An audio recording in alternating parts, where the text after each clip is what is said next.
opened my eyes like someone yanked me out of a dream. The room was dark.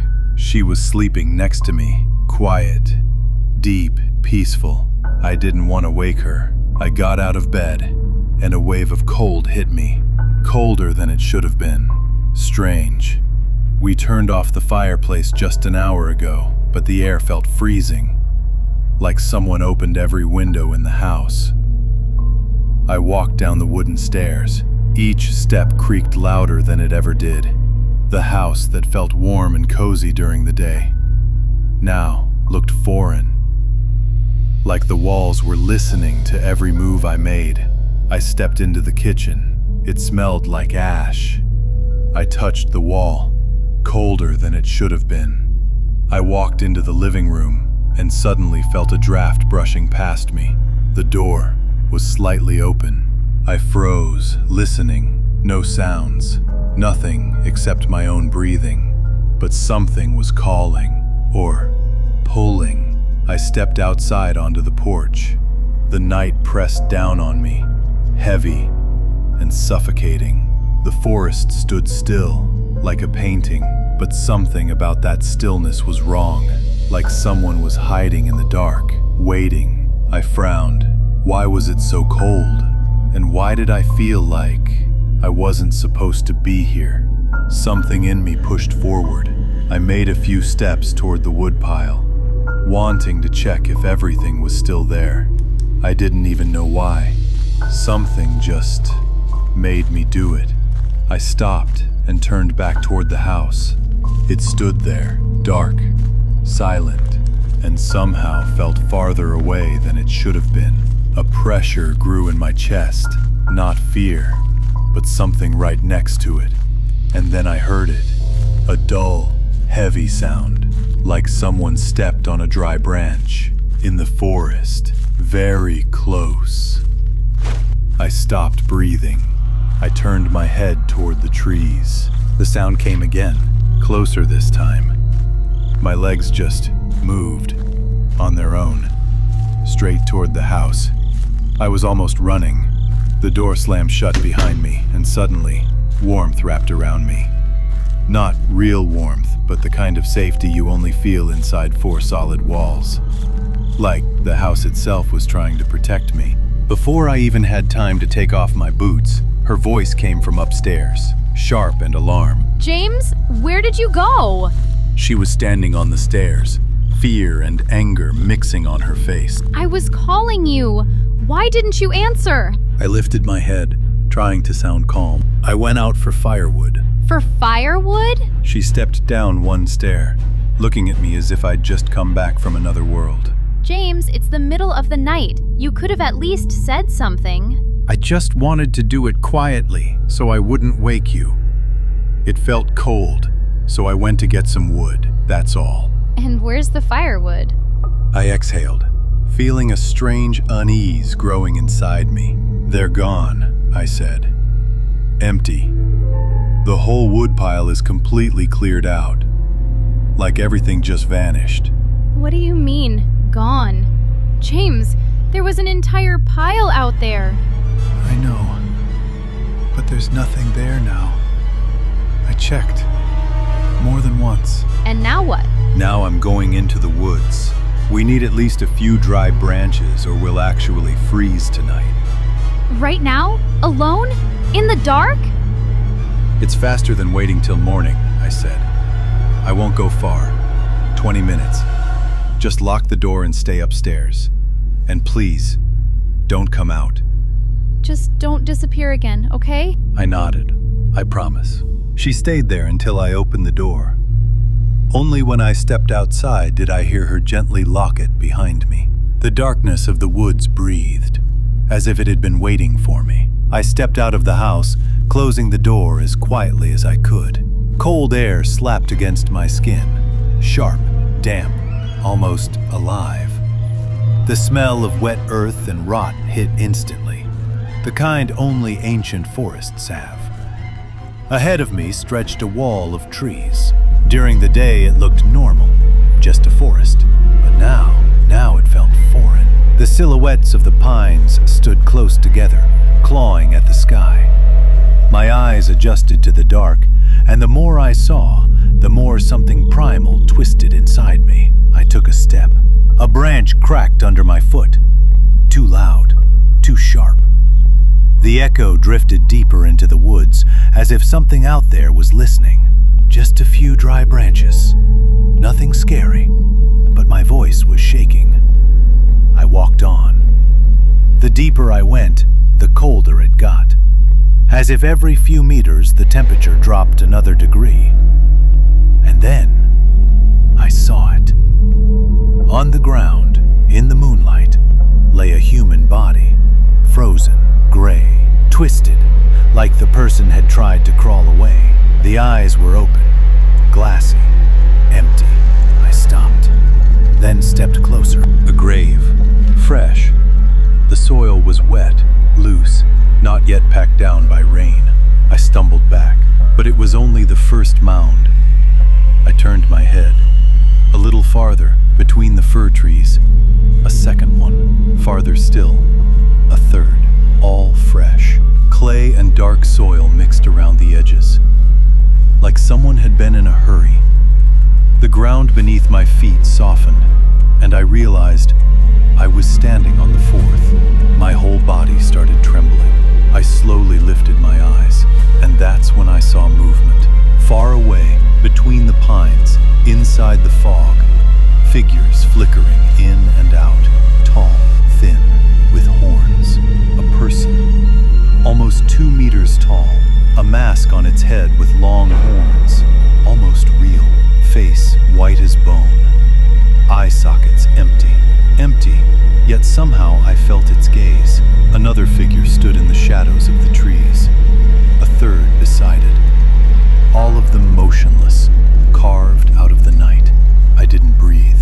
The forest suddenly fell silent, and then one of the figures slowly tilted its head, as if it recognized me.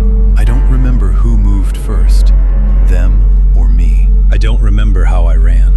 I don't remember where I turned, how many times I stumbled, how many seconds I kept screaming inside my own head, just make it, just get away. Everything blurred into one long red-black tunnel. Trees, fog, dirt, breath, blood pounding in my skull. The forest felt endless, and still, I knew I was getting lost. Everything looked the same trunks, the same darkness.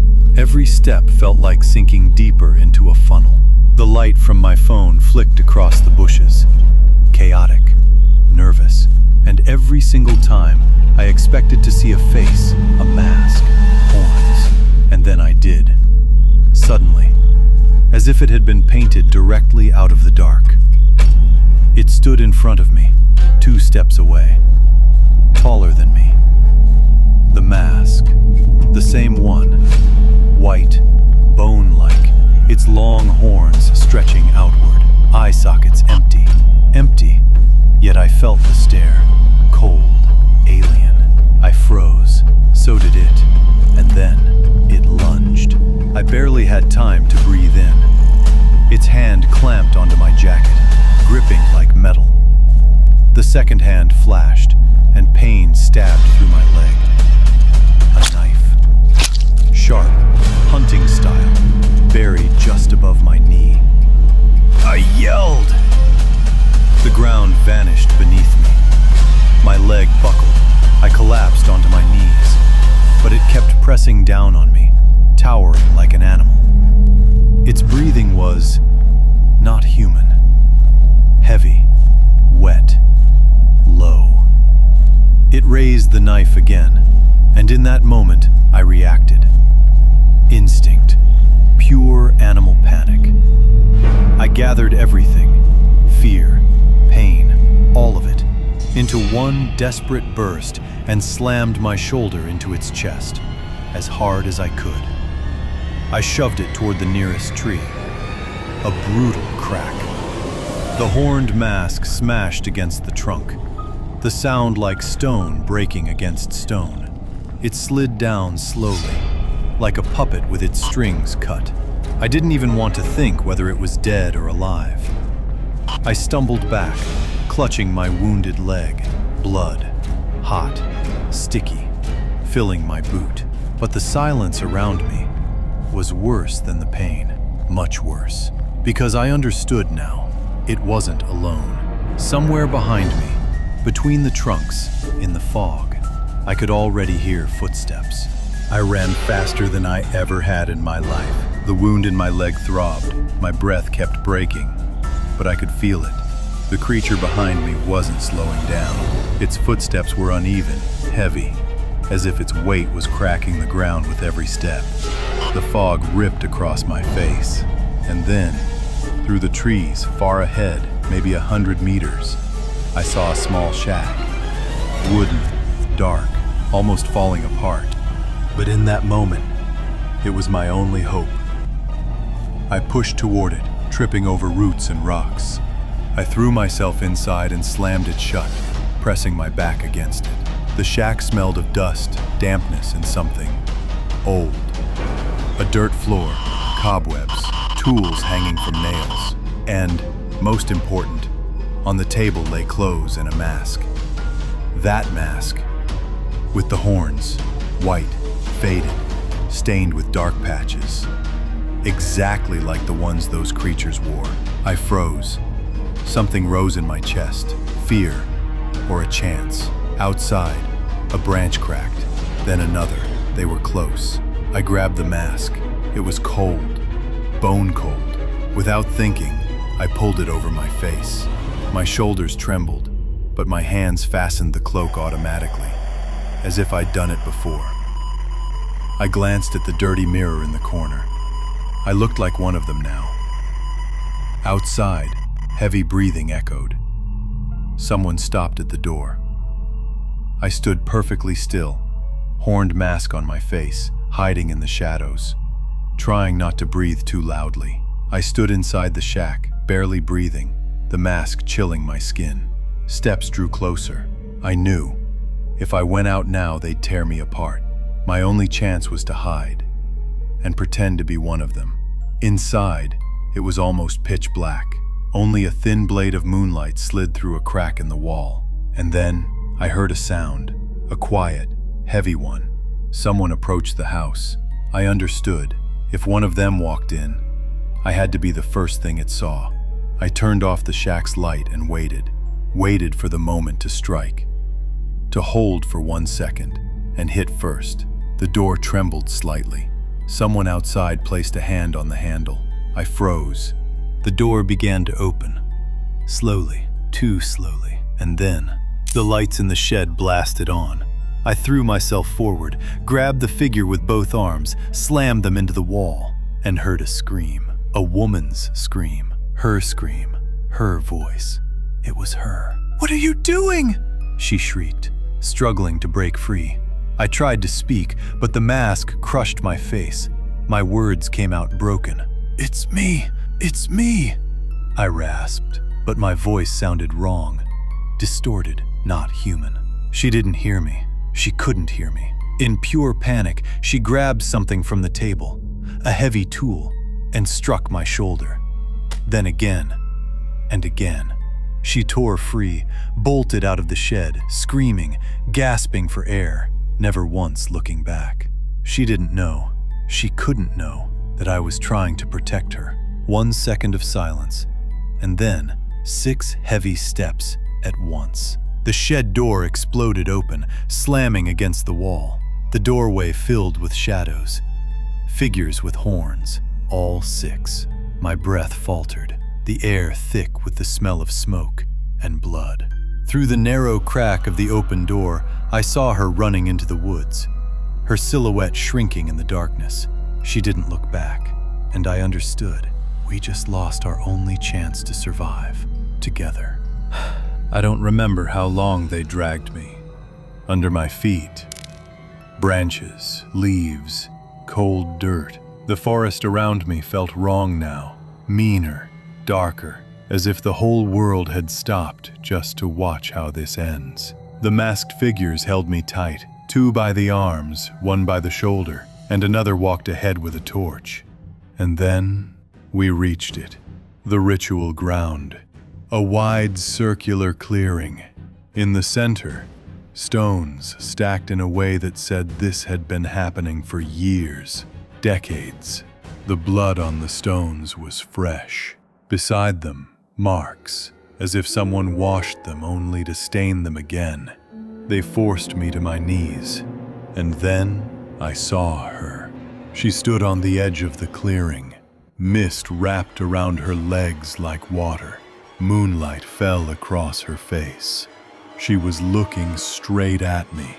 Our eyes met, just for a second, but that second cracked something inside me. I wanted to scream, to tell her it was me, that I was alive, that I was here, that she could run, that we could. But I said nothing, not a word. One of the masked figures turned its head toward her. If even a whisper escaped my mouth, they would see her. And I understood. Silence was the only thing that could save her. She began to step back. No scream, no sound, just her eyes, begging for an answer I couldn't give. The figures around me started moving. The ritual had begun. And suddenly she turned and ran through the branches, through the mist, back toward the house, toward the road. The last thing I saw before someone covered my eyes was her silhouette sprinting to the car. Headlights flared, the engine roared, the car shot forward. She was leaving, alive, and I became part of the silence. If you want to understand what came before, what she saw, why she didn't speak, and how everything went wrong, look from the other side. That's where it begins.